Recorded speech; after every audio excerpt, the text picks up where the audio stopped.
আগামীর বাংলাদেশ আসলেই আমাদের জন্য একটা বড় চ্যালেঞ্জ, কারণ নতুন প্রজন্ম এবং আমাদের বীর মুক্তিযোদ্ধাদের মতো যারা প্রবীণ তাদের যে লিঙ্ক, সেই লিঙ্কটা যদি আর ঠিকমতো না হয় তাহলে কিন্তু আমরা আসলে একটা সুন্দর বাংলাদেশ পাবো না।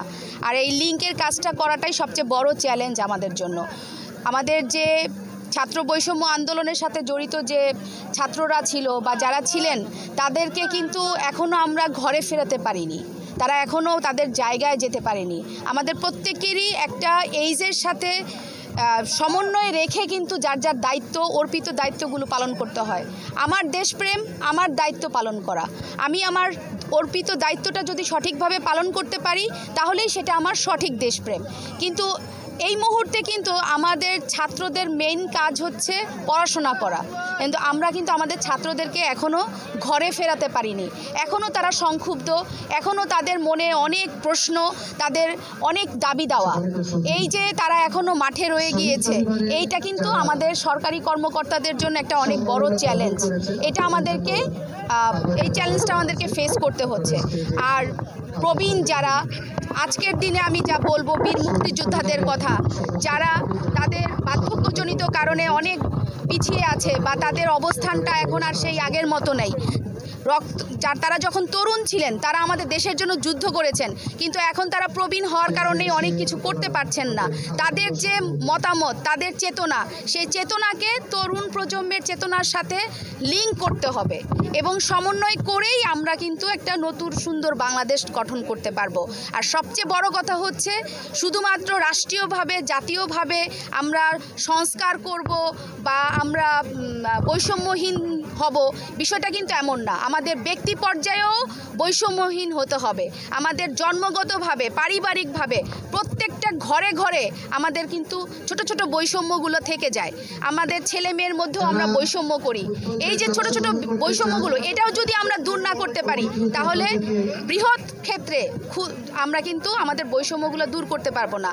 এখন আমাদের সামনে সবচেয়ে বড় চ্যালেঞ্জ জনগণের আস্থা অর্জন এবং বৈষম্যহীন একটি বাংলাদেশ গঠন করা। এটাই হচ্ছে আমাদের মূল বক্তব্য। দেখেন, আমরা এখন একটি অন্তর্বর্তী সরকারে আছি এবং আমি একজন অন্তর্বর্তী সরকারের প্রতিনিধি হিসাবেই কেরানীগঞ্জে অবস্থান করছি। সরকারের একজন কর্মকর্তা কর্মচারী হিসেবে আমাদের সরকারি নির্দেশনা অনুযায়ী আমরা কাজ করব। এখানে আমার কিন্তু রাজনৈতিক দলগুলোর বিষয়ে কোনো মন্তব্য করার সুযোগ এই মুহূর্তে নেই, যেহেতু এখানে কোনো নির্বাচিত সরকার নেই। আর আমরা উপজেলার পরিষদের তথা উপজেলা প্রশাসনের পক্ষ থেকে যে মহান বিজয় দিবসের আয়োজনটি করেছি, এখানে আমরা সর্বসাধারণের জন্য এটি একটি উন্মুক্ত অনুষ্ঠান। এখানে যে কেউ যে কোনো সময় আসতে পারে, এটার জন্য আমরা কাউকে বাধা দেওয়ার কোনো আইনগত সুযোগ আমাদের নেই। তবে বীর মুক্তিযোদ্ধাদের যারা আছেন তারা সবাই যে একই রাজনৈতিক দলের হবেন বা তাদের মতাদর্শ যে এক হবে, বিষয়টা এমন না। তাদের কারোর মধ্যে হয়তো কোনো সংক্ষুব্ধতা থাকতে পারে। এটা আসলে আমি মনে করি একটি বিচ্ছিন্ন ঘটনা। এটা হতেই পারে, যে কোনো জায়গাতেই হতে পারে। তবে আমি মনে করি যে আমার আগের যে নজির আছে সেই তুলনায় আমার প্রোগ্রাম মোটামুটি ভালো হয়েছে। এখন সেটা আপনারা বলতে পারবেন। আমি স্টেজ থেকে করতালির মাধ্যমে মনে হয় আপনাদের মনে হয় ইনফরমেশনটা ভুল হচ্ছে কোথাও। উপস্থাপনার ওইখানে থেকে হয়তো তাদের যারা প্রত্যেকটা রাজনৈতিক সংগঠন ঢোকার সময় তাদের নাম হয়তো অ্যানাউন্স করা হয়েছে, তখন তাদের সমর্থিত লোকজন হয়তো তারা হাততালি দিয়েছে। এটা একটি ওপেন স্পেস, ওপেন প্রোগ্রাম হচ্ছে, এখানে এটা হতেই পারে। আমাদের সিদ্ধান্তটা মন্ত্রণালয় থেকে এসেছে যে আমরা বীর মুক্তিযোদ্ধা এবং শহীদ বীর মুক্তিযোদ্ধা, বৈষম্যবিরোধী ছাত্র আন্দোলনের সাথে জড়িত যারা শহীদ এবং নিহত, এদেরকে এই স্টেক হোল্ডার নিয়ে আমরা মূলত প্রোগ্রামটা করেছি। সো এই প্রোগ্রামে যে স্টেক হোল্ডারদের নিয়ে আমরা প্রোগ্রাম করেছি, আমরা তাদের বক্তব্যটাই রেখেছি। নতুন উপস্থাপনা বলে আসলে এখানে কিছুই নাই, কারণ হচ্ছে গভর্নমেন্ট আমাদেরকে যেভাবে ইনস্ট্রাকশন দেয় আমরা সেভাবেই প্রোগ্রামগুলো উঠানোর চেষ্টা করি।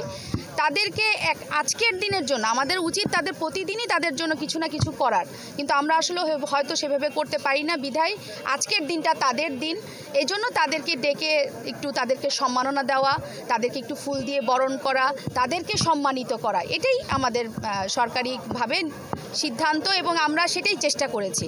এটা আসলে ওইভাবে স্পেসিফিক কোনো এরকম কোনো বিষয় না যে বাধ্যবাধকতা। এটা আপনি এক এক উপজেলায় এক এক জেলায় এক একভাবে এটা পালন করা হচ্ছে, যার যার সামর্থ্য থেকে সে করছে। আপনারা সবাই এসেছেন আমাদের প্রোগ্রামে, এই জন্য আপনাদের সকলকেও ধন্যবাদ আবার।